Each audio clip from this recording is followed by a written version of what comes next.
TensorFlow. And in Unity, there's a plugin called the Machine Learning Agent Toolkit. So the implementation wasn't really hard. The idea was that we have two teams, the blue and the red team, and it's a deathmatch mode. So after being shot, you respawn again, and then you can again scan and try to eliminate the enemy players.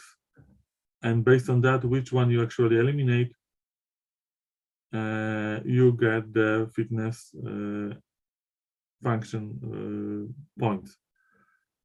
So what the scanning allows is to find 3 types of objects: enemy, your team, friendly players, enemy players, and the barrier, the white wall all around.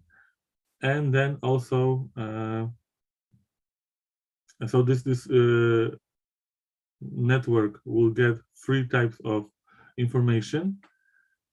First, one of those 3 being observed, then the distance to the closest thing, to the closest enemy directed, and then another neuron would be as an input whether no object was detected.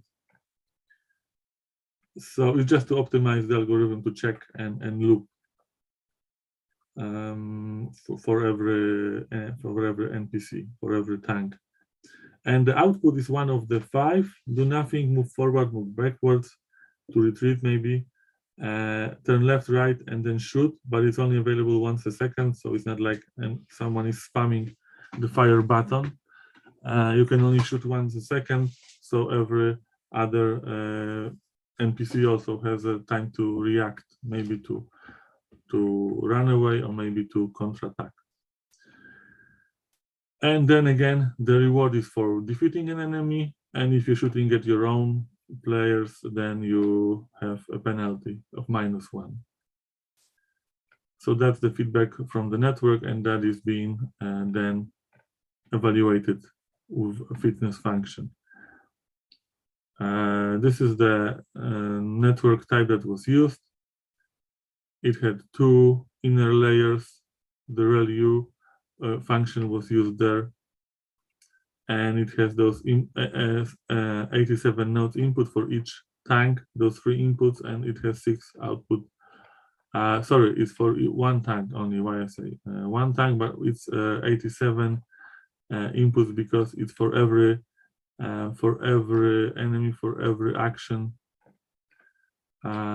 They should get the input, and then the output is, as I already showed, those 6 nodes from 0 to 5. And the results, it turns out that the actor critic did the best. So the mean average was 21 when genetic algorithm has only 5, and when deep learning has 13, and with some improvement it got 16. And also in the case of timing, of course, those algorithms were quicker, but did worse. Actor critic took twice as long to compute, but it got 4 times better results, or 2 times almost better than deep learning. The deep learning with improvements took almost 3 times as long as this actor critic. So even if it did better than those basic algorithms, the computational complexity was too much. So already showed you that this actor critic did the best. So the quickest to learn, and then stayed above all others with their best decisions. And the genetic algorithm is like the worst here. Is pretty static, learns quickly, but then stays at the same amount of reward.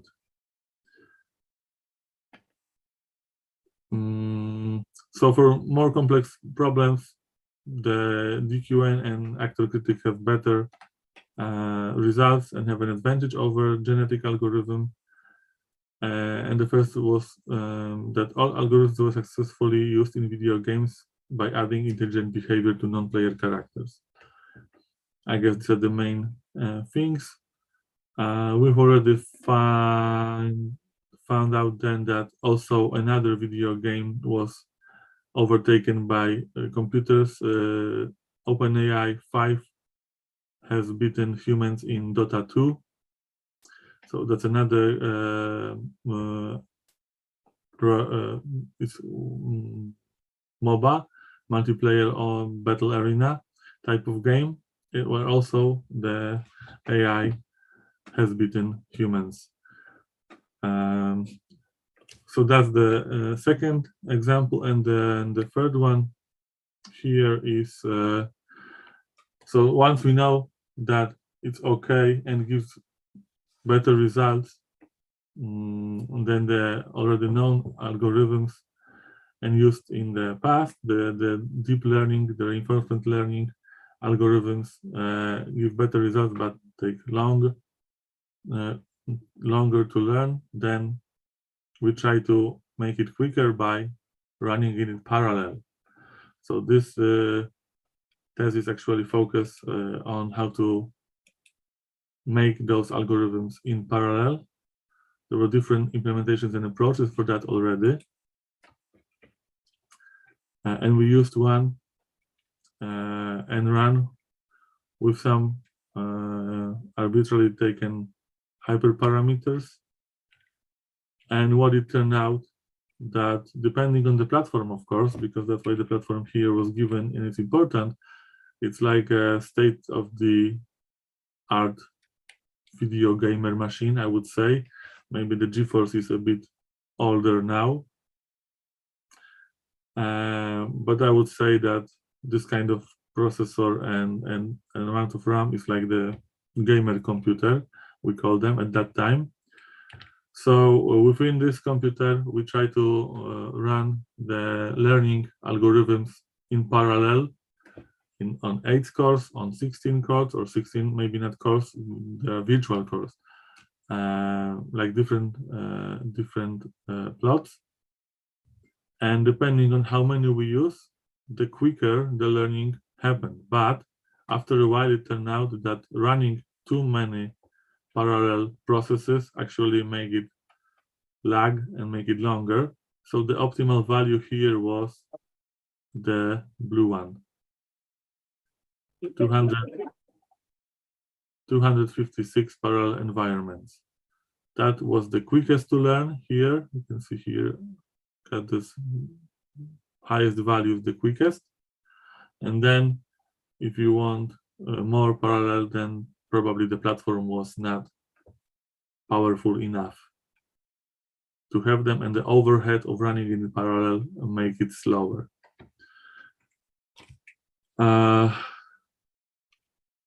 Yeah, also there was problem with the convergence of this DQN. So the algorithm completely stopped over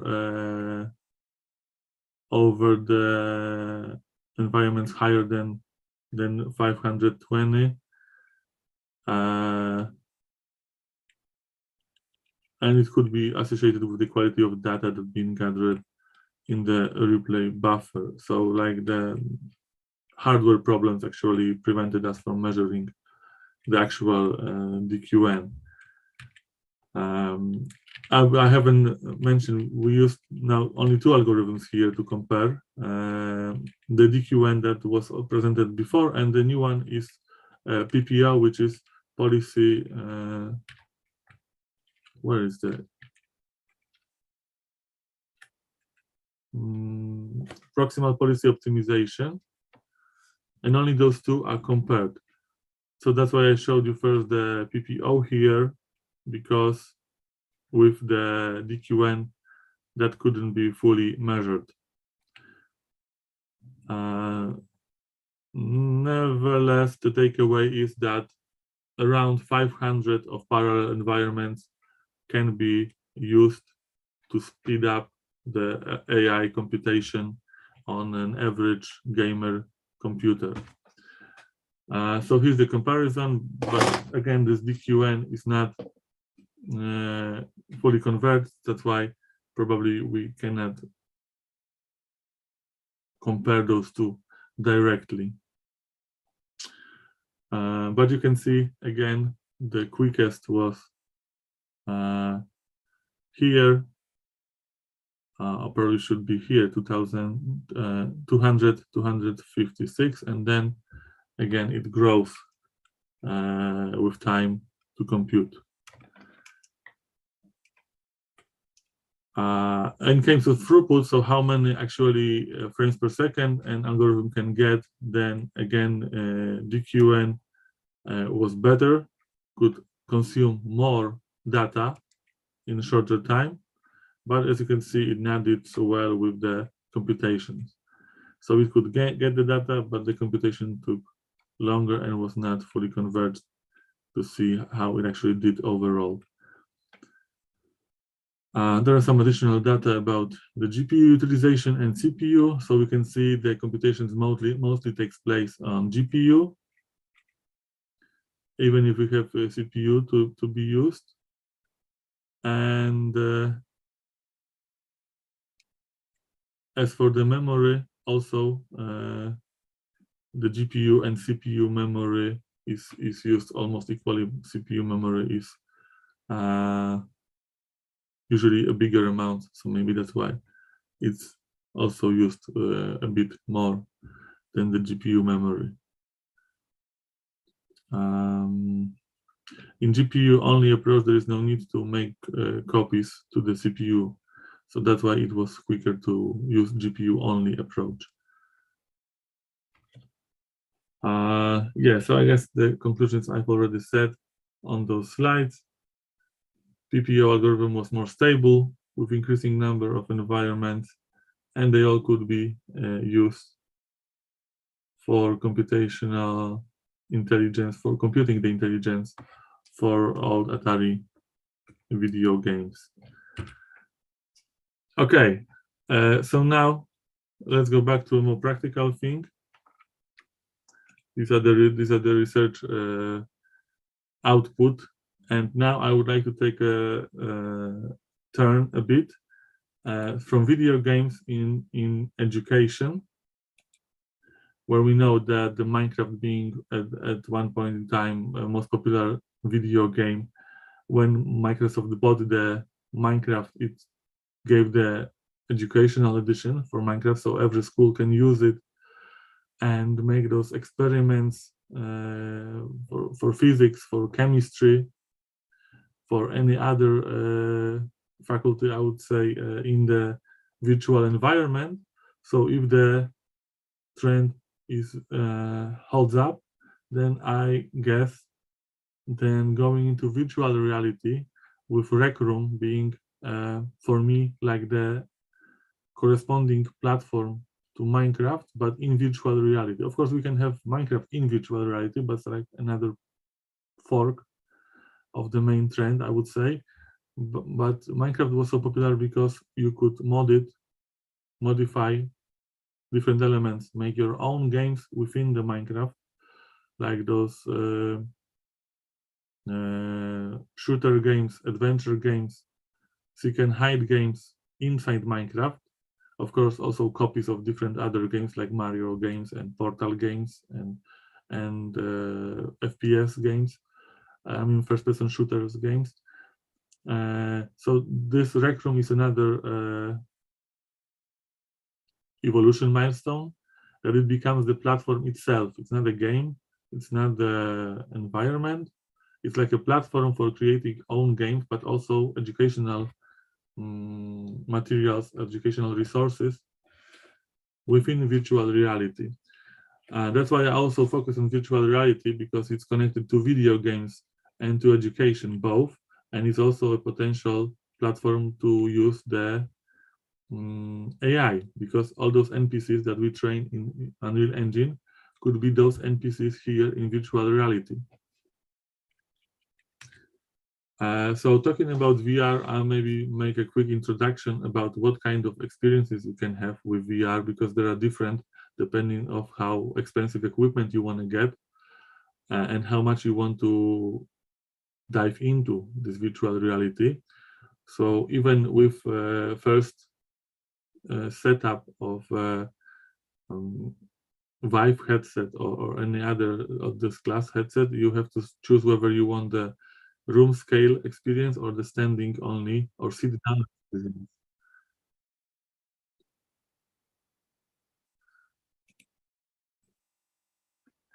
Okay, I got information that recording is resumed. I guess that's good. So I continue. If I could ask the moderator to put in the chat how much time I have left. Okay, because I didn't look at the watch what time I started. Maybe 10 until 15 minutes more, Professor. Okay, great. Thank you. So I shall finish before that. So the room scale experience is usually possible when you have those lanterns that will track your headset and your controllers, and standing only, usually we don't have those.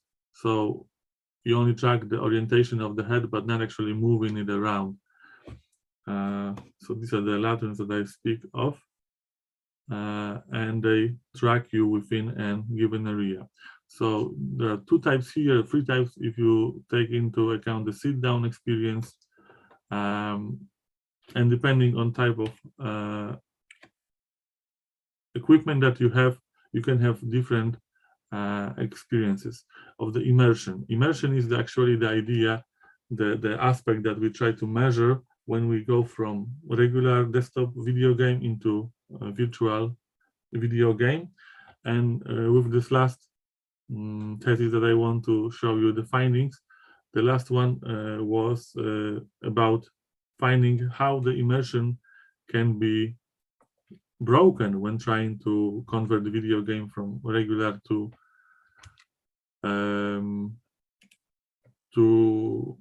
from virtual reality to desktop game, and from desktop game to virtual reality. So some aspects work in virtual reality, some aspects work better in desktop environment. So actually this is what we try to measure. So for this purpose, two versions of the same video game were created, the VR version and the non-VR version. And then people, the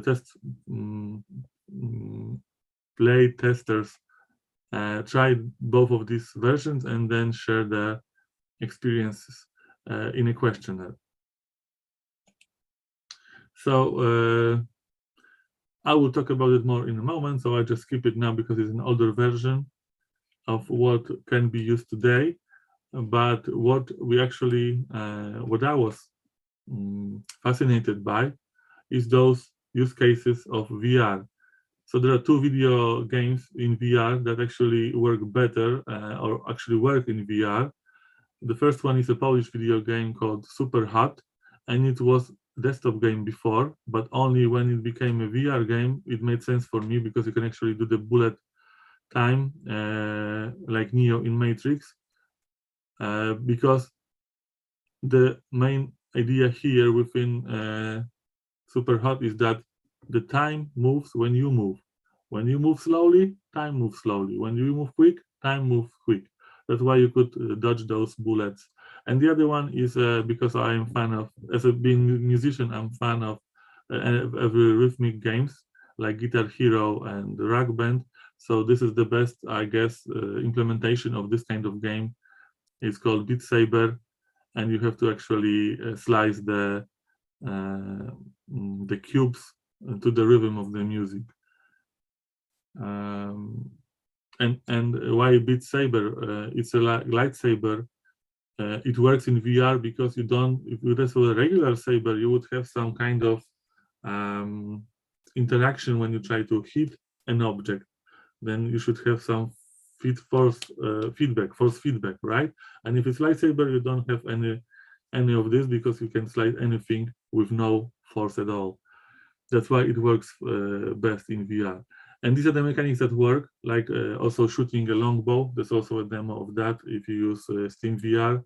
Shooting a longbow within VR is nice because you can actually aim just like you would with a bow So slicing, like also Fruit Ninja, works nice. It also works well with Kinect version, where you would slice with your hand, falling fruits or jumping fruits. And for non-VR, there's problem because some of them are hard to implement when you can have the VR sickness. Like usually when you, for example, fall from heights and you see that you're falling, but you don't feel that you're falling. So there's this difference about what you see and what you feel. And that's the VR sickness. And also there's a problem that you cannot block walking through walls. That was actually another thing that we also researched, but that's not the main aspect here. So we try to find the factors that could break the immersion when we try to switch between those two. Why immersion? Because immersion is considered to be most important, as important as interactivity. It's one of the ways to actually categorize systems. We use the non-immersive, immersive, and semi-immersive. We also say that immersion is one of the three features of full VR experience. The other two are interaction and imagination, meaning like the quality of the graphics. And then the broken immersion, of course, causes players frustration. And the experience could be actually considered on the axis here of 8 steps. And being like the most basic thing is just a Google Cardboard thing where you have a handle in which you put your phone and put it before your eyes, but there are no controllers. There's no tracking of the actual handle or the phone, just the accelerometers. And the full thing is like you have 6 degrees of freedom headset. You can move around. You can actually probably also run around on those different treadmills, and everything is tracked, and you are actually tracked in 3D. And we measure at the most popular version somewhere in here with Oculus and Vive, being that you have controllers. You need to have a PC to run it. That's not the case with Oculus 2, actually. It's a standalone headset. And you have those lighthouse-based stations in Vive. And you don't have them in Oculus, and actually it does nice well without them. So the idea was to extract those features that can break the immersion, then implement them in the 2 versions of the video game, the VR and non-VR, and let users play and then run the questionnaire and show. You can see those aspects are about difficulty of game movement, interaction, intuitiveness, freedom, feeling of freedom in the virtual world, physical involvement, physical discomfort, and then also the technical interface, graphics, sounds, and so on. So the 2 versions are based on state-of-the-art games. The VR is Half-Life Alyx, Beat Saber, and Lone Echo, and also the VR adaptations of non-VR games like the shown Super Hot, Hellblade, Skyrim, and Fallout for VR, which for me is not a good adaptation for VR, but it was also focused on in the previous research.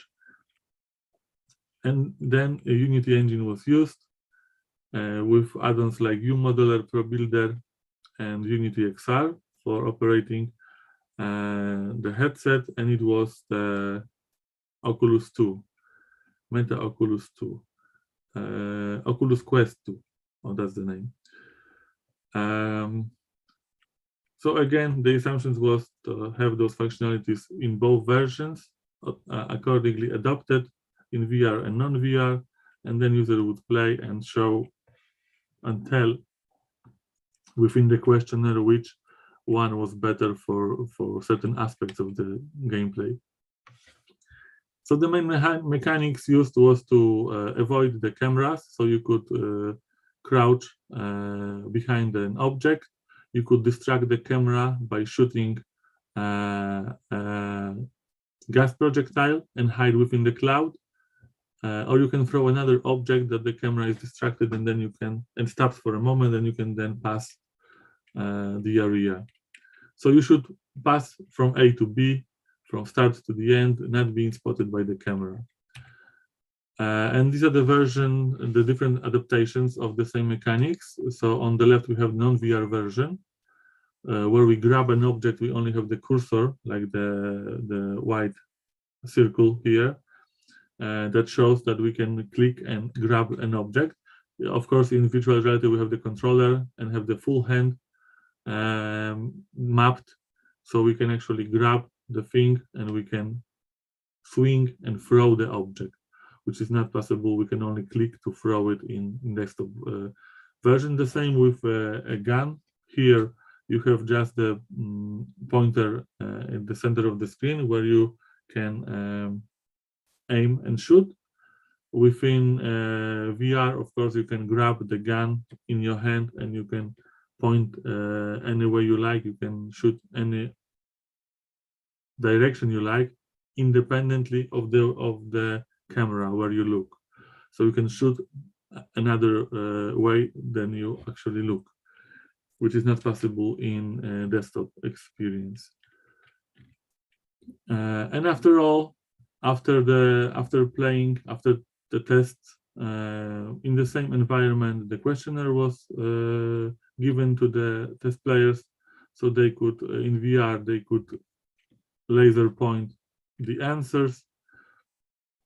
Here is an example how you stay too long in the camera visibility, that's why you lose, and then you should fulfill the questionnaire.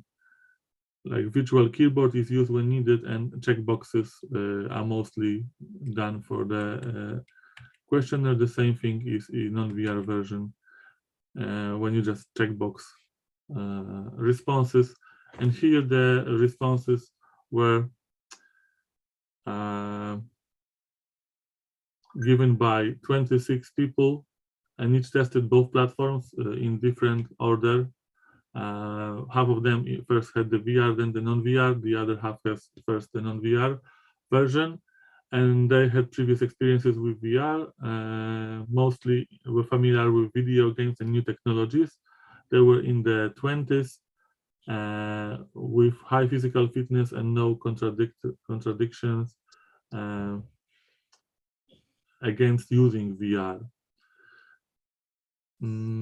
Of course, the same actual hardware was used in all the cases. So the same headset, Oculus Quest 2, and the same desktop, the same monitor, the same mouse, the same keyboard, to eliminate these differences in the research.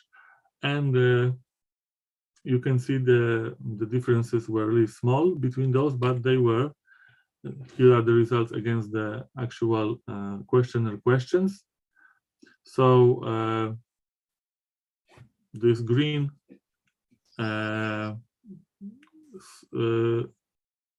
straight out equation means that there was no statistical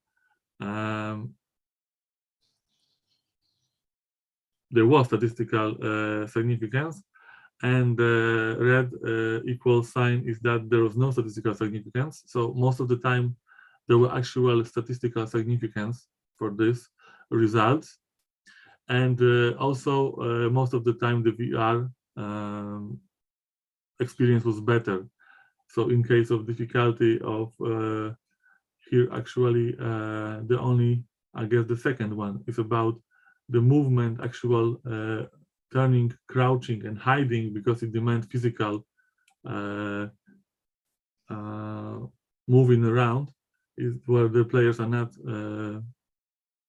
probably fond of and not used to doing this. That was the only place where the desktop version was assigned higher grades. But any other, the VR with intuitive controllers, with freedom of moving, physically being involved, and physical discomfort, even the physical discomfort, yeah, I guess here it was higher for VR. The intuitiveness, the realistic of the graphics and the sound, the emotional experiences like satisfaction and adrenaline, the technical problems. So if we aggregate that and summarize, 7 of the 12 aspects show that VR has an advantage in perceived immersion. Only in one aspect, the non-VR show higher sense of immersion. So it was the second question here for actually physical movement. And 4 of those are not possible to tell because it's not statistically significant. So in this case, maybe VR won, but in other cases, maybe the other way around. And these are the main conclusions, I guess, here. So I leave it here. And let's go back to the few final slides in the main presentation. So the idea, yeah, I reiterate here that this only the second question about enjoying the moving, turning, crouching, and hiding was not actually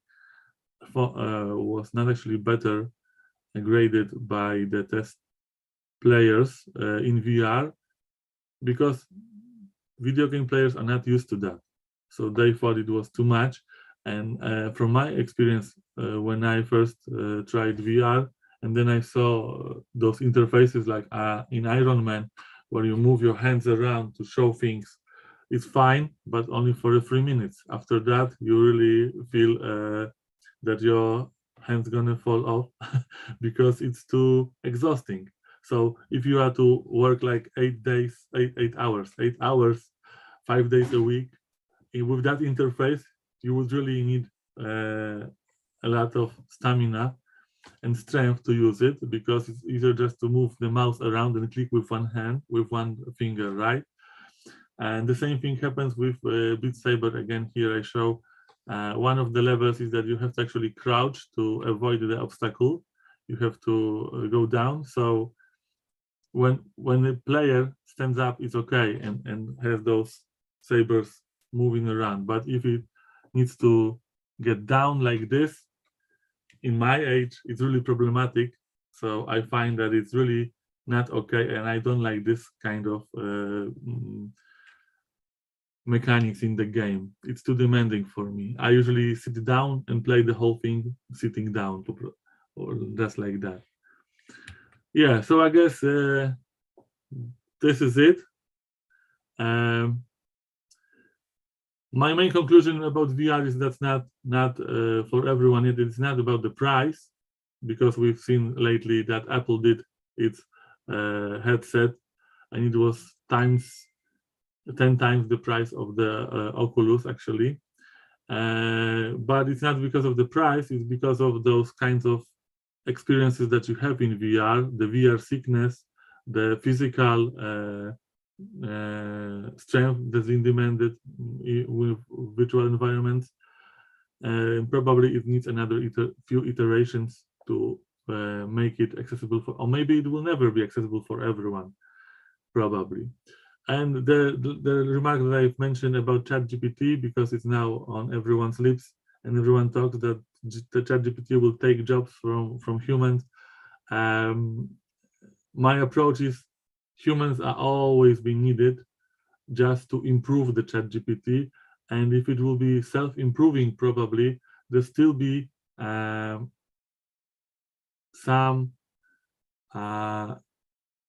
someone to supervise that, probably. So maybe a few jobs will be easier and less people will be needed for the same kind of jobs, but for me the human element could never be replaced, and probably it will take a long time before we have something that we see in the movies, that we have an actual intelligence that is self-conscious. So I would like to finish with that. Oh, I'm a bit over my time, so sorry for that, and thank you, everyone. Thank you. Thank you, Professor Koppel, for your presentations. Let me make some concise conclusions for your presentations. Let me speak in English and Bahasa Indonesia, so everyone who doesn't speak English can tag along with our discussion. Bapak Ibu, terima kasih. Tadi udah ada presentasi dari Professor Koppel. Professor Koppel discussed a lot about the aspects of the game developments in terms of connection with our AI developments. And we believe that the game development has been taken seriously right now because it can give significant contributions to our AI developments.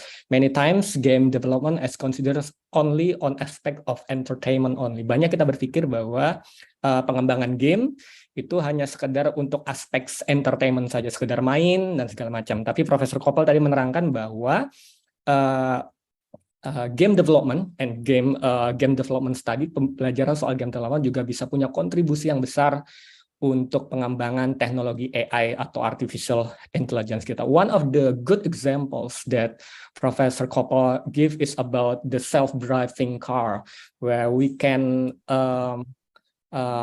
get many infinite data with a less cost, less ethic concern, and many things because we get it from the game. Jadi salah satu contoh yang diberikan sama Profesor Koppel tadi adalah bagaimana kita sedang mengembangkan teknologi mobil yang bisa nyetir sendiri, dan kita bisa dapat banyak data untuk simulasi dan segala macam for simulations and training.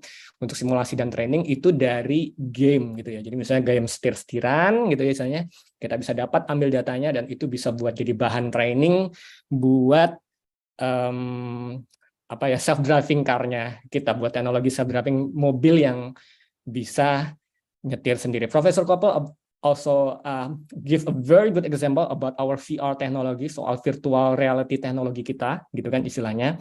How so many games that we can use in VR, and yes, it's still a long journey, yeah, until we can really immerse ourselves in VR technology. It can be quite exhausting, Professor, when you use VR with VR disease and many things, but we have many resources over there. Buat Anda yang suka riset di VR gitu loh, Profesor Koppel bilang tadi bahwa ada banyak hal yang bisa kita teliti soal virtual reality, masih panjang perjalanan risetnya, dikarenakan karena masih banyak aspek yang harus diteliti. Salah satunya misalnya yang tadi sempat Profesor Koppel bilang soal VR disease, pusing, sakit kepala ketika main VR setelah lama gitu ya. Gimana cara ngatasinya dan segala macam, banyak aspek yang bisa dipertimbangkan. Profesor Koppel, thank you for your great presentation. It's very many input for us, and please hold your question. Tolong ditahan pertanyaannya karena kita masih ada satu presentasi lagi ya. We still have one presentation from Professor Divayana. Professor Divayana is a professor in measurement and evaluation in informatics education in Universitas Pendidikan Ganesha, Bali. Professor Divayana is, like I said before, have a very impressive achievement.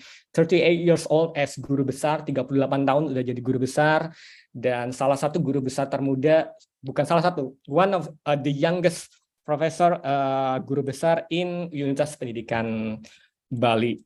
Riset-riset beliau banyak berhubungan soal pengukuran dan evaluasi, terutama soal pendidikan di dunia komputer. Many of Professor Divayana research is based focus on measurement and evaluations in education, especially in informatics education. And tonight, he will explain about Divayana evaluation model evaluasi Divayana based on his own name, I believe. And he will explain a lot about. Then we will ask questions to Professor Koppel and Professor Divayana. You can ask your questions through chat. Anda bisa mulai nanya setelah materinya Profesor Koppel tadi lewat chat, dan kita nanti akan mulai bahas setelah presentasi dari Profesor Divayana. We will discuss it after the presentation of Professor Divayana. Professor Divayana, time is yours. Thank you. Please give us a big online applause for Professor Divayana. Okay. Thank you very much for the change, Mr. Yulianto. Can you hear me? Yes, clearly, Professor. Okay. My presentation, yeah.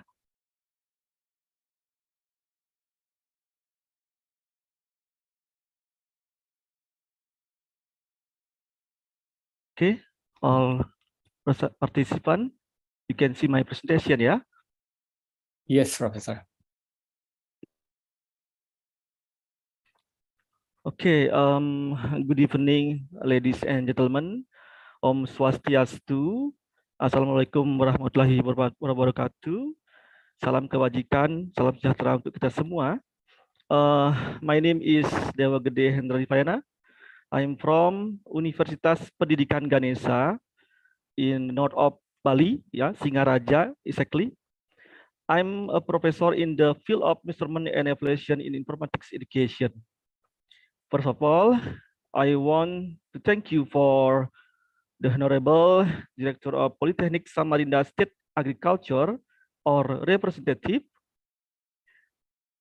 all Vice Director of the Polytechnic Samarinda State Agriculture, the head of the committee of the International Computing Conference of TEPIAN, the organizing committee of the International Computing Conference of TEPIAN, and of course, the participant of the International Computing Conference of TEPIAN. On this occasion, allow me to share a little experience and knowledge about AI in Society 5.0 as the theme of this conference. The topic of my presentation is the Defiana evaluation model, which is one of my invention. My invention is more directed to the informatics education evaluation field, and of course, my professorship field.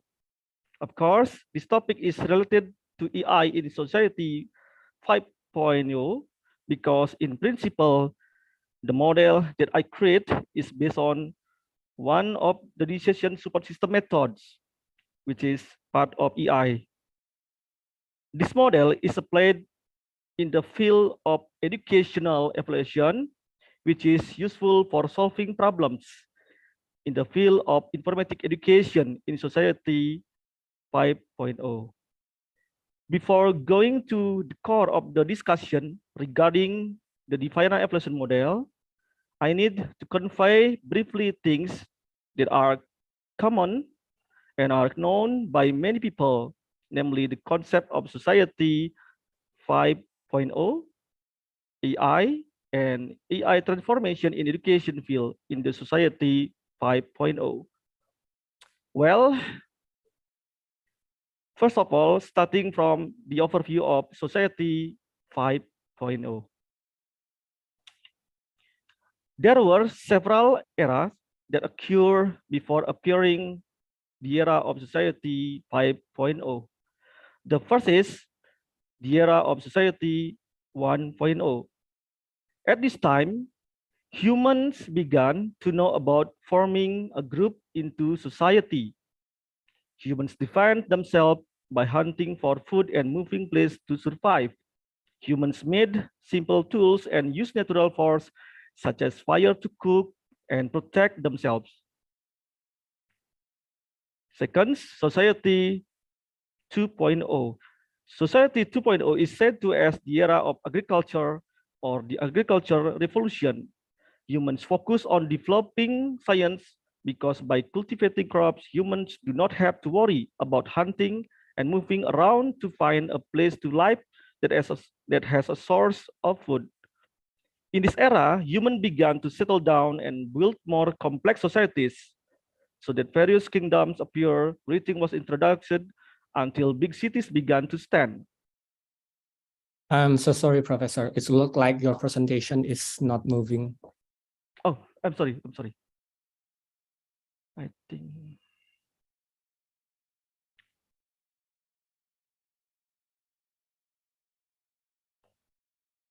Okay. Enough, yeah? Okay. Next, Society 3.0. With existing knowledge, humans began to build factories and industries by producing something to meet human needs. Human works in factories with a wage system. Society 4.0, the growing science and technology, makes people familiar with computers to the internet so they can get information quickly. The flow of data that is so fast makes human life seem like there is no distance in space and time. In this technological era, the industry is competing to build a product that helps people more easily obtain information. Society 5.0 is a refinement of Society 4.0, where technology becomes part of the human's being itself. not only for sharing information, but for facilitating everyday human life. Society 5.0 emphasizes an integrated, easy, and fast life. For example, the use of robots that can help restaurants, clean house, and so on can be controlled by computers and the internet. Society 5.0 makes human life practical and automatic. Meanwhile, the invention of the steam engine in the 18th century, which was used for the production process of goods, indicated the Industrial Revolution 1.0. Industrial Revolution 2.0 occurring in the early 20th century. The Industrial Revolution 2.0 was marked by the invention of electricity. The Industrial Revolution 3.0 began with the appearance of computer and internet technology, which greatly supported the occurrence of Society 4.0. The Industrial Revolution 4.0 is an industrial era that allows all entities in it to communicate with each other at any time in real time by utilizing internet technology. Can be concluded that the concept of human-centered community technology, collaborating with technology such as AI and IoT to solve integrated social problems in virtual and real-world spaces. You see my slide? Overview of AI? You can see? Not yet. Not yet. I think I not slideshow, yeah?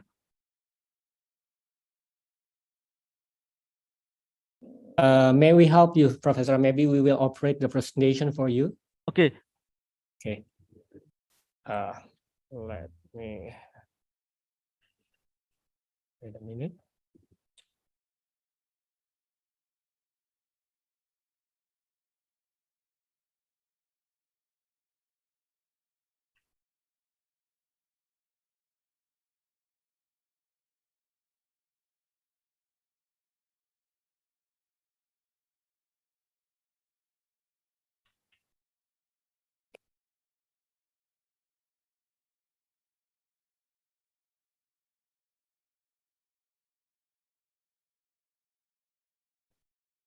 Okay, go to slide 3. Yeah. Okay.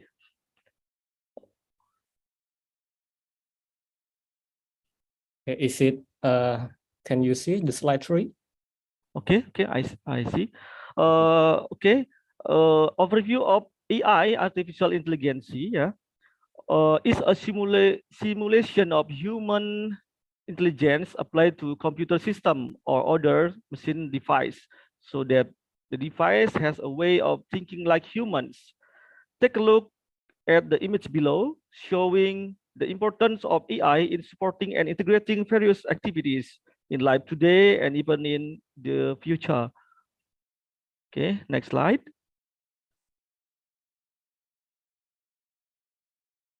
Okay, this AI transformation in education field in the society 5.0, you can see one example is e-assessment. The advantage of e-assessment, such as the test can be done anytime and anywhere, real-time assessment result. And beside the advantage, e-assessment also have a weakness, yeah, such as provides an opportunity to commit fraud. The result of the assessment do not reflect the true abilities of students. Aspect of improvement priorities are not clearly visible. Refers to weakness, yeah. I try to create the divided evaluation model. Okay, next slide.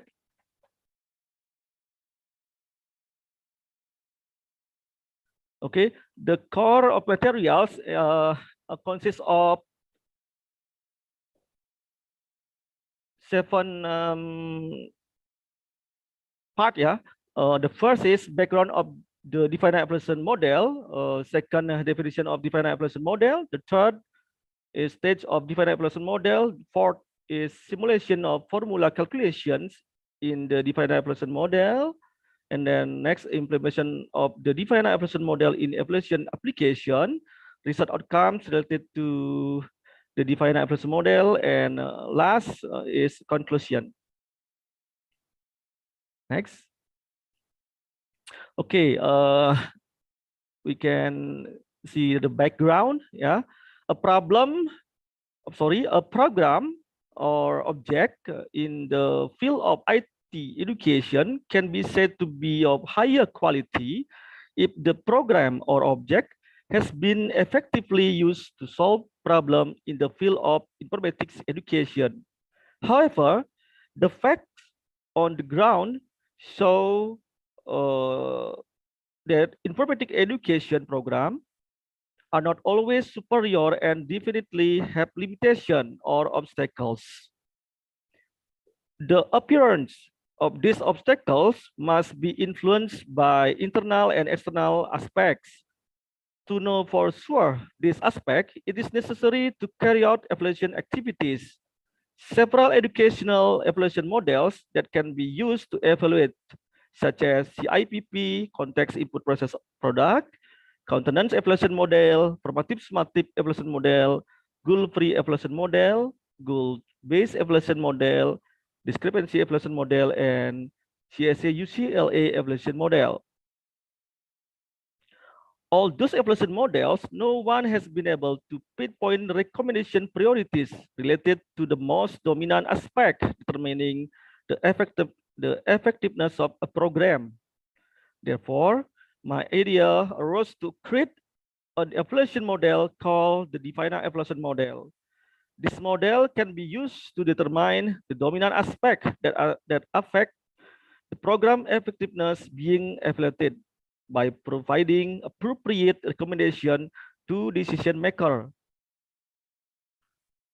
From the right recommendation, of course, decision maker will easily make the right and optimal decision to realize the program's effectiveness in the field of informatics education.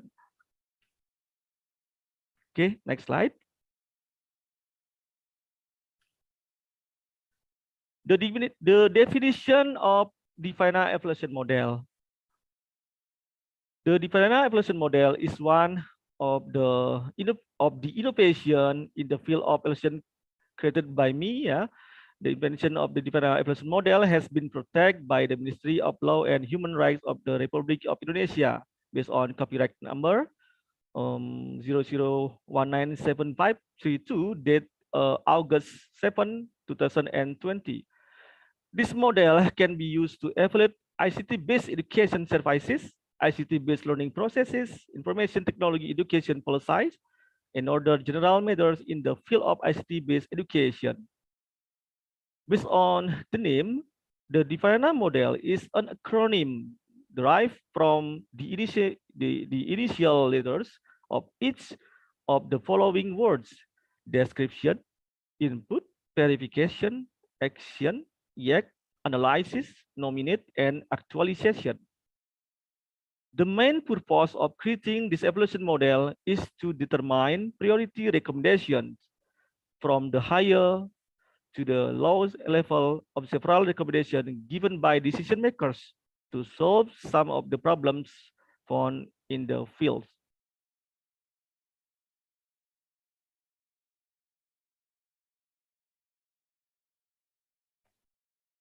We can see several stages of definite evaluation model. Yeah, consists each stage. There are description, input, verification, action, YAC, analysis, nominate, actualization. Same with the name of definite evaluation model. Okay, next. Okay, the first stage is description. At this stage, an explanation is carried out regarding the existence of the object being evaluated. You can see the red letters, yeah, and the problems found in the field related to the object being evaluated. Information regarding the existence of objects and problems found in the field cannot be obtained instantly, but requires in-depth interview and direct field observations. Tools that can be used in the interview and observation process are non-test evaluation tools in the form of questionnaires, interview guides, observation guides, and documentation. The second stage is input. At this stage, things that can be used as input that support the existence of the object being evaluated are described. Besides that, at this stage, input is also given in the form of alternative solutions to overcome the problems found in the previous description stage. Next. Third, verification. At this stage, a suitability check is carried out between the several alternative solutions offered with the existing problems. Standard criteria are needed to determine the success of the evaluation. Success of the evaluation as a reference basis to obtain good and clear verification result. The result of this stage are several alternative solutions that have been verified according to the reference standards for evaluation success. Fourth, action stage. At this stage, field trials were carried out on several verified alternative solutions to find out the success of the process in this stage. Tests were carried out involving experts and evaluators.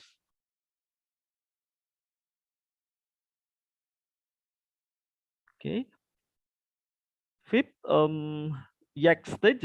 At this stage, discussions were held involving several experts and evaluators to obtain qualitative data through arguments and clarifications.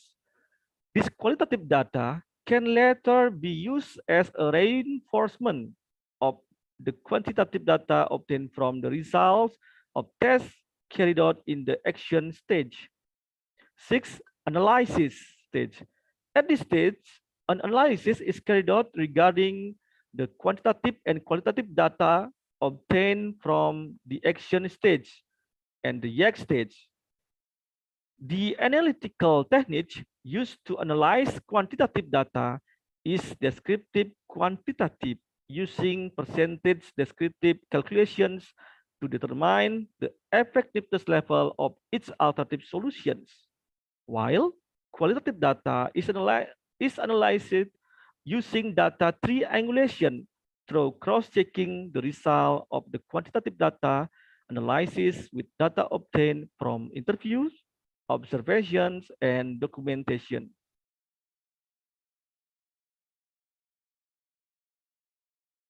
Okay. Seven, a nominate stage.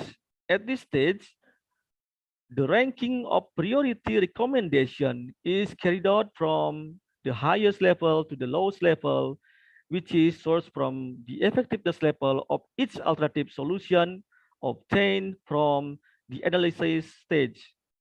The method used to perform calculation to determine the recommendation priority ranking at this nominate stage can use the Divina formula.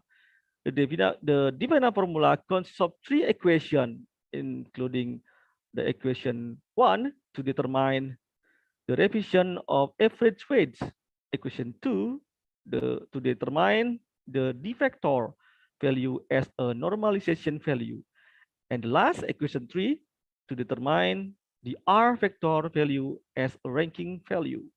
You can see equation 1. W sub YAC J equals X sub J X bar sub J divided by sigma J1 looping to N X bar sub J, where W YAC is revision of average weight and X bar is the average weights given by each decision maker, such as expert and evaluator, through joint discussions.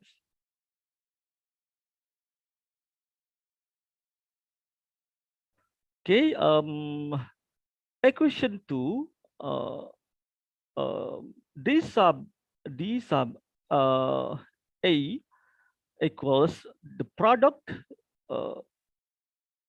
looping J 1 until N X sub ij to power of W yak G divided by M with E value 1 until the N, and sigma must be valuable 1, where D is the vector, X is assessment score for each criterion, M is number of decision makers, experts, and evaluators. After getting the value of the D vector, the R vector is then calculated to determine the ranking. The R vector calculation can use the following equation 3. R sub E equals D sub A divided by sigma E looping to N D sub E, where R is R vector and D is the vector. The last stage is actualization. At this stage, the internalization or implementation in the large scale, of the recommendation that are the highest priority has been obtained at the previous nominate stage, conducted to the wider environment. At this stage, an evaluation is also carried out of the impact arising from the implementation of the recommendations. Next slide. Okay, the simulation of formula calculations, in the definite evaluation model. You can see this table, table 1 with data from each expert. There are a code of criteria with value from each expert, begin from P1 until PH, and there is a calculation of average, and you can see revision of average weights indicated double UYAC, that symbols, and the sum of revision of average weights mass valuable 1, like that. Okay, next. So this table 2 is preliminary data on assessment result from, I think give a example, 80 respondents. There are 5 platform can you choose, used by 9 criteria, criteria standard for a platform successful in implementation, I think. So you can see several value, in that table, I think. Okay, next slide. Okay, this is the calculation process in the vector. The complete the vector calculation process can be explained as follow. You can see the sub 1 equals that's a value source from table 2, 82.33. I don't see, I cannot see. Okay, never mind. 2 power of, I think Mr. Julian, sorry, Mr. Julian too. I will use my slide, Okay, of course, Professor. The PDF format, okay. Sorry. I have stopped sharing, so you can share your. Okay.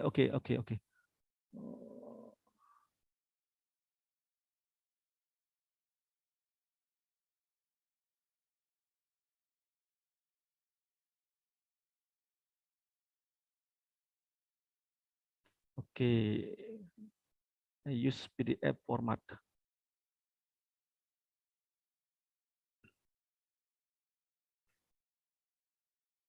Okay, all participant can.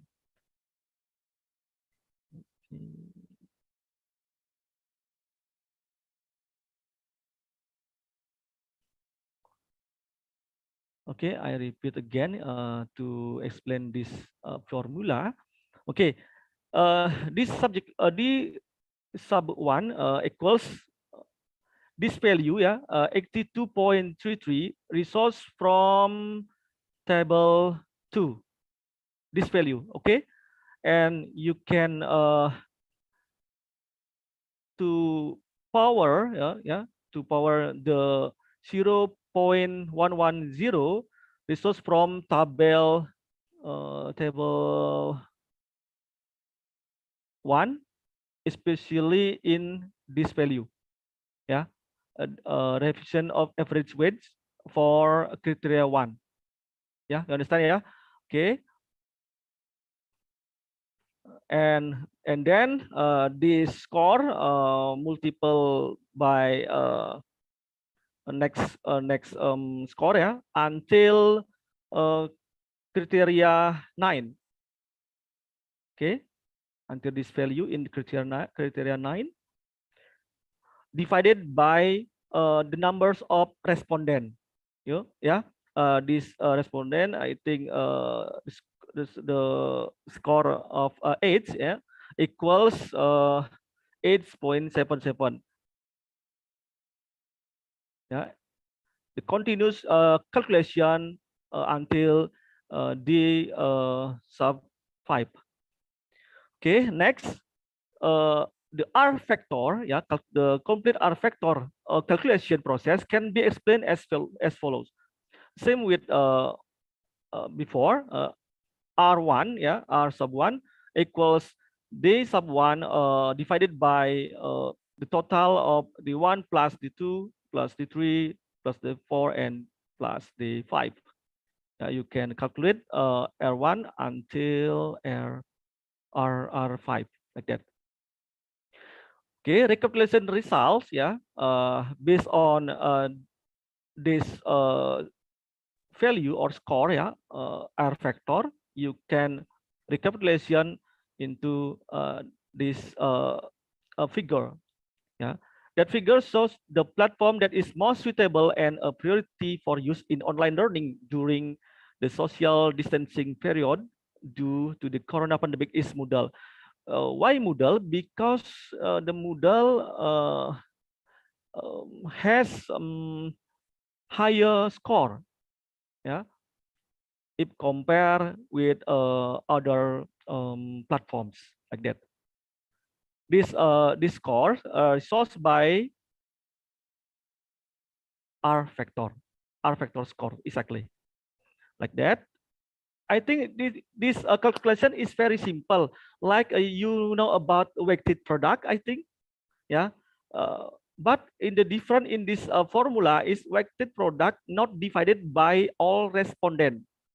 But in the defined evaluation model, I use divided by all respondent, because if we trust just on the 2 judges, I think that score, yeah, that result not optimally, like that.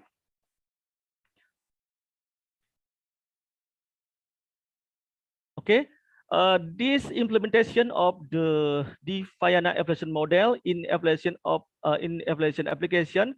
This application in bahasa aplikasi evaluasi di Viana berbasis diskrepensi dari ASUS 4, and in English I think evaluation application, yeah, di Viana evaluation application based on diskrepensi dari ASUS 4, yeah. This application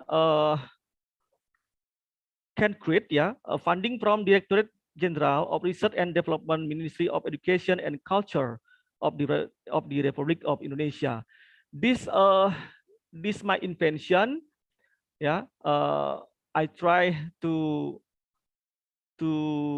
make a different model, yeah, in all general model, especially in evaluation educational evaluation, like that. So this application is the research results, yeah, the funding from the TPM, yeah, or Directorate General of Research and Development. Okay. Beside that application, yeah, I found research outcome, yeah, related to the evaluation model, yeah, such as one evaluation application, yeah, like that, yeah, like before, and 2 copyrights, 2 accreditation national journal, 2 reputable database indexed international conference in United Kingdom, 1 reputable international journal Scopus Q3, yeah, from Austria, one of journal in Austria, 1 reputable international journal Scopus Q1 Italy, 2 reputable international journal Scopus Q1 and Web of Science, yeah, in Netherlands and United States. I think this evaluation model make me proud, yeah, because just one research result, I can produce the three international journal. Overall are reputable international journal Scopus Q1. So this research result I used to propose the professor, yeah, and I'm very happy in the first time I can get the professor because of this invention. This is my achievement, yeah, in my life. This is invention make me cry, yeah. So this is proud, yeah, proud, and this is bonus for my family. Okay. Okay. This is the proof, yeah, the proof of research outcome related to the defined evaluation model. I show to all participants. This is all research result from defined evaluation model. Okay, the conclusion. In general, the defined evaluation model make it easier for educational evaluator to determine priority recommendation given to decision makers to optimize the implementation of ICT-based learning. The result of this thinking have a positive impact on increasing the development of evaluation models in the field of education. The result of this thinking show innovation in the field of educational evaluation, which make it easier for evaluators to determine priority recommendation starting from the highest ranking to the lowest ranking. Okay, I use references from all from my research, yeah, related to defined evaluation model, yeah. I can also get published in, you know, about Jepin. I think in Kalimantan, yeah, also Jepin, yeah. Sinta 2, yeah, Sinta 2 accreditation, yeah, from Dikti. I think that's all my presentation. Thank you very much for this, Shane. Mr. Yulianto, thank you. Okay. Thank you, Professor Divayana, for your Yeah. presentations. On behalf of our organizing committee and on behalf of Politeknik Pertanian Negeri Samarinda, we would like to congratulate you for your full professorship and your masterpiece on this Divayana model. It's a very impressive academic achievement. Kami percaya bahwa itu sebuah pencapaian akademik yang luar biasa, 38 tahun. Ketika saya pertama kali baca si Profesor, 38 tahun, luar biasa, Profesor. Luar biasa. Semoga menjadi inspirasi buat kami semua yang ada di sini di Politeknik Samarinda. Oke, terima kasih teman-teman semua. Thank you, ladies and gentlemen. We will enter our QA sessions, gitu ya. Kita akan memasuki sesi tanya jawab kita. Dan kita punya 2 narasumber yang luar biasa. We have a very distinguished keynote speaker here, Professor Divayana and Professor Koppel. And we would like to start our Q&A. You can, of course, you can post your questions on chat, or if you want to ask directly, you can also raise your hand through the facility in provided by Zoom. You can raise an hand. You can also ask directly to one or two of our speaker, even Professor Divayana or Professor Kapel. We have one question here in chat, which is the same question that I want to ask, maybe to both of you, of our speaker, about the risk and concern about the development of artificial intelligence. Let me elaborate it first. We know that AI have progressed fastly. It has a very fast progress in several years. Since Gary Kasparov get beaten by IBM Deep Blue in 1966, and AlphaGo by Google DeepMind win the Go championship in 2016, I believe. We have come to stage that something that changed our opinions so far. So far, we have an opinion that the AI, the computer, will never surpass our humans' brain limit. Selama ini mungkin kita berpikir, teman-teman, bahwa perkembangan AI dan teknologi tidak akan pernah melebihi limit otak manusia, dalam tanda kutip ya. Kejadian tahun 2016, in 2006, we have seen this Google DeepMind Lab with AlphaGo beat Go champions in some kind of championship. Jadi ada kejadian yang luar biasa di 2016 di mana AlphaGo buatan Google DeepMind gitu ya istilahnya, itu mengalahkan juara dunia pertandingan Go. Ada suatu permainan yang nama Go, sehingga membuat kita bertanya-tanya, make us gitu ya, apakah suatu hari nanti AI akan mencapai satu tahap di mana kemampuannya akan melebihi otak manusia sebagai kreatornya.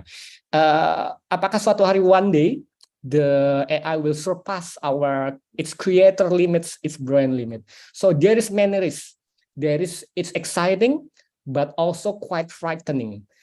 Sangat menarik, sangat exciting gitu ya, tapi juga sangat menakutkan ya. Very frightening. Why? Because when we see the film like Terminator, something when Skynet get over, and kayak film-film di Terminator di mana kayak komputer bisa menjajah manusia dan segala macam. Apakah itu mungkin satu hari bisa terjadi dengan perkembangan AI yang sangat cepat hari ini? So many concerns about the development of AI. Some people even say that we have to set some rules or governing body to regulate our AI development. Beberapa orang bahkan berpendapat bahwa perkembangan AI ini harus diregulasi. Tidak boleh sembarangan sebebas-bebasnya, karena kalau dilepas bisa punya efek yang sangat negatif sekali gitu ya. Komputer bisa berpikir sendiri, ambil keputusan sendiri, bahkan mungkin menentukan nasib manusia. So, Professor Koppel, Professor Divayana, can you give some of your opinion about what is the risk and the frightening aspect, or maybe the negative aspect of our AI development? The time is yours, please. Yes, I have an opinion. I already said my opinion that there'll never be a time where intelligence will overcome the human mind in any aspect. They can do well and better than human in certain aspects, but not overall. And that is probably, I've seen one research that the professor did recently. He tried to, it was about ChatGPT probably, asking him questions and problems that the human will naturally solve, because humans operate in real world. Humans understand relations between objects. If a sharp knife, if you have a sharp edge, you can use it like for cutting like a knife. If you have a long object, probably you can use it as a rope. And it's not within the semantics that the computer can understand. It's like has to be visually and environmentally accessible. Computers operate in virtual space, not in the real space. This is also the problem with those robots that what is the name of the Texas I don't remember the name of the company of Texas Robotics, Texas something like this. They create those robots for saving humans from disasters, and they are more like four-leg organisms, or they're like stand-up, and they also have the competition for those two-leg robots. And there's question, why do you keep constructing those robots to look like humans? Why not give them wheels? Why not make them more round shapes? And this is because those robots need to operate in a human design world. When the robot needs to drive the car, it has to sit in the seating, grab the driving wheel, and operate the pedals, right? In the case of emergency, not that it's prepared for the robot, but this is the emergency and he has to operate. He has to go where there was an earthquake and he has to find the door. He has to get through the door. He has to open the door. So he has to push the knob and so on. And that's the problem. And in this area, the robots are very far behind humans. Yeah, they can barely walk the stairs. They can barely walk over the ruins. Where people can do it organically, just we gained this probably from monkeys and our ancestors.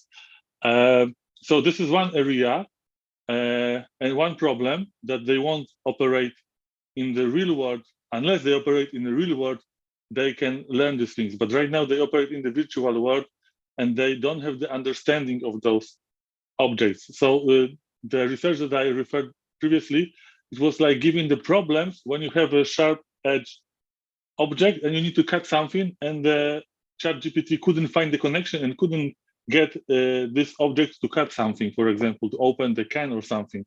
He couldn't find the connection because it was not called an edge, or it was not called a knife. So he couldn't find that you can cut with it or something like this. And as it goes for the idea about machines taking over, they're like, I heard there are two schools about should we stop or regulate the AI. The one thing is that the one school is that we should postpone the research in AI to make them capable of ruling the world, as to postpone it as far as possible. And the other school is to make the research even quicker, to make the AI self-conscious, because if it has a bad idea about people and trying to wipe out human race, better to have it now with this generation of weapons and not the later on generation of weapons later on, when there's with one button they will be able to totally wipe humans off the surface of the earth. So better do it now with this kind of weapon. We probably will still be able to survive, because later on this kind of next generation weapons will be we won't survive. Yeah, so that's my comment. Thank you, Professor Kapal. That's a very living answer for us. Gitu ya. Professor Dibayana, do you have opinion on this? Okay. Thank you for Mr. Yulianto. I think the risk, to the development of AI, that need attention. I think several things, such as the increase, I think increase the unemployment rate. So many job, removed by the artificial intelligence, machine and automatization. And second, I think weapon automatization make soldier.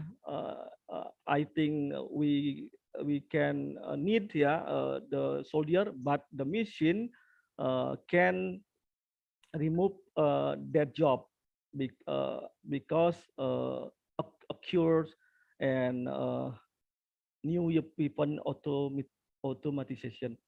The third, I think AI can breach security if trained for criminal acts such as hacking or social engineering, yeah, of victims. Uh, I think that is the risk and the concern related to the development of AI, yeah, that need attention. We can try to develop AI, yeah, so should be made by thinking about human needs better and even integrating with a local wisdom. Local wisdom. I repeat again, AI should be made by thinking about human needs better and even integrating with local wisdom. So the AI can running well and more optimally. I think like that, Mr. Yulianto. Thank you, Professor Divayana. That's a very interesting answer. How we can make AIs with local wisdoms and how we can make AIs for the prioritize its development for humans. Yes, Good. Actually. And like we said, there's a very relevant answer from Professor Kapel that even though AI can do many things, help many automations, like Professor Divayana says, help many us to automate our jobs in certain aspects, but AI still have its own limitations. There's the environment that it can work well is created by humans. So without that virtual environment get created by human, it cannot work well. So maybe a film like Terminator is so far away, at least for now. Jadi Bapak Ibu Saudara, seperti kata jawaban Profesor Kopal tadi adalah perkembangan AI itu masih sangat panjang gitu ya misalnya, dan perkembangannya itu masih sangat terbatas, kemampuannya sebenarnya masih sangat terbatas saat ini, karena untuk tetap bisa jalan perkembangan AI itu terbatasi oleh environment atau lingkungan virtual yang diciptakan oleh manusia. Sehingga kalau nggak ada lingkungan yang diciptakan manusia itu AI nggak akan bisa jalan dengan baik. Seperti kata Profesor Divayana tadi, AI mungkin punya banyak kemampuan yang bisa membantu kita otomasi, bisa membantu kita banyak. Mungkin kita akan kehilangan beberapa mata pekerjaan atau mata pencarian yang secara otomatis bisa digantikan dengan AI, tetapi perjalanannya mungkin masih sangat banyak. Ada banyak concern soal keamanan, kata Profesor Divayana tadi, soal militer dan segala macam. Tapi kita berharap bahwa suatu hari nanti perkembangan AI kita itu bisa selaras dengan kebaikan, dan kebaikan buat humankind, buat peradaban manusia. Thank you, Profesor Kopal, Profesor Divayana. We will still have time for one or two questions. Do you have any question, or you can ask directly to our speakers now, Professor Divayana and Professor Kopal? This question is come from Mr. Khoirir Rofiki from Bahaudin Mudrari Madura University. Thank you, Professor Mr. Rofiki, for your questions. I hope the answer is satisfying. Are there any questions about our topics tonight?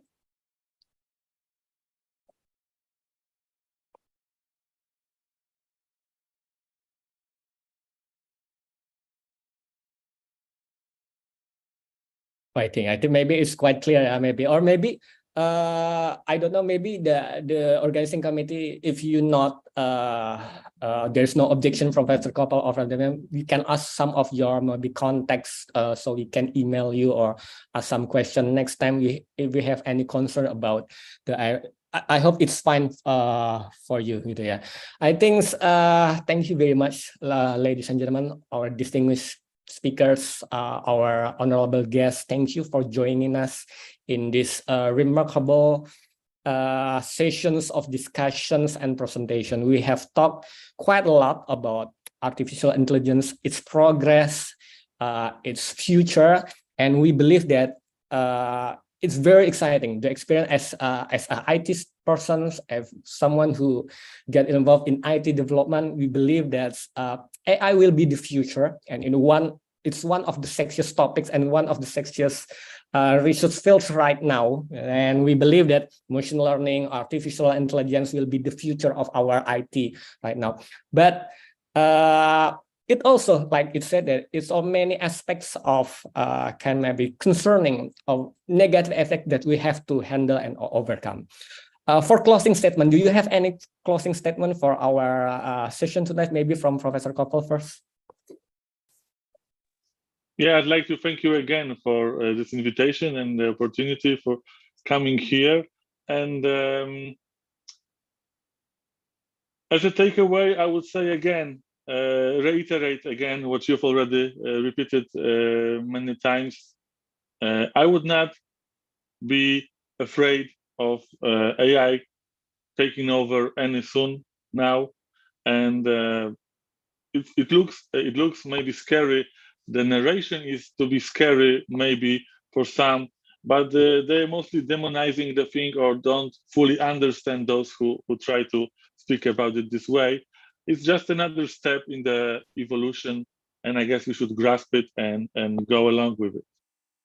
Thank you, Professor Koppel. That's a very good statement. We have to stop demonizing the AI, maybe more to embrace it, right? There's we would like to have you in Indonesia someday, Professor Koppel, maybe to come to Bali or Kalimantan in Samarinda here and play 1 or 2 Beatles songs for us. Thank you for thank you for joining us today. Professor Divayana, your final statement. Okay, thank you very much from this chain, Mr. Yulianto. I think this one experience, especially for me, became a speaker, keynote speaker, and I very interesting meet Professor Koppel, Mark Koppel, and we hope, we join research collaboration, collaborating with you and also in the Polytechnic Samarinda, join research, and development the artificial intelligence, in society 5.0, so this is the important thing, to develop a science, especially in informatics and informatics education. I try to development, I think a little innovation, to try to development to science in the Republic of Indonesia, especially, I hope this country more increase in education, in technology, and I hope we can try to collaborating with other nations in the world. Thank you very much for this chin. Thank you. Thank you, Professor Divayana. We are hoping that the model that you have built will give some contributions to our educational field. And I believe that if we cannot measure it, we cannot know how effective something is. So this measurement method, the measurement model is very important, especially in the very aspect of our education. So Professor Koppel, Professor Divayana, once again, thank you for joining us tonight. So happy to have you tonight. And I'll give back this forum back to Ms. Puspita. Please. Okay, thank you, Pak Yuli. And thank you very much for honorable speakers, Mr. Koppel and Bapak Dewa Gede Hendra Divayana, for the very fruitful event tonight. Okay, distinguished guests, participants, ladies and gentlemen, we are very honored to have you with us here tonight.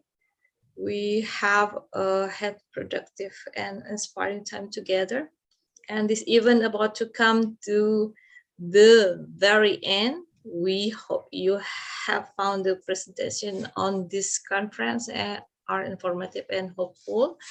Before the end of this event, I would like to kindly invite all of you, all of the participants, for photo session. Please be on cam. Silakan dibuka kameranya, Bapak Ibu. Ya, kameranya di on kan? Be on cam, Kita please. bisa foto On cam. Okay. Okay. I would like to say 1, 2, 3. Cheers. 1, 2, 3. Cheers.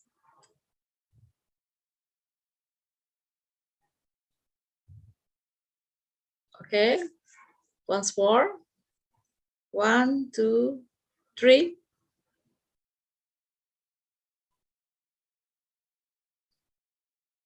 Okay. Okay. Thank you very much, everyone. Yes, very nice. Okay. Thank you for joining this very interesting event tonight. Thank you for the committees. I can say Okay. one by one. See you in the next event. Have a good day. Inshallah. Have a good productive weekend. Okay. Good night. Thank you very much. I will leave Okay. the. Please Okay, leave thank you. the. Okay. Please leave the Okay. virtual Room. meeting. Okay, thank you for all. Thank you. Thank everybody. you. Thank you, Okay, Dr. thank you Diana. everybody. Thank you Pak all. Jantung, terima Thank kasih you Pak semua. Kopas. Pak Spanto. Kopas. Thank you. Oke, thank you. Thank you, Ya, bye. Pak Indrayana dan Thank you, Pak Profesor Kopas. Kopel. Thank Okay, you, thank you. Mr. Kopel. Thank you. Thank you. Bye. Bye. Bye. Bye. Good night. Ya,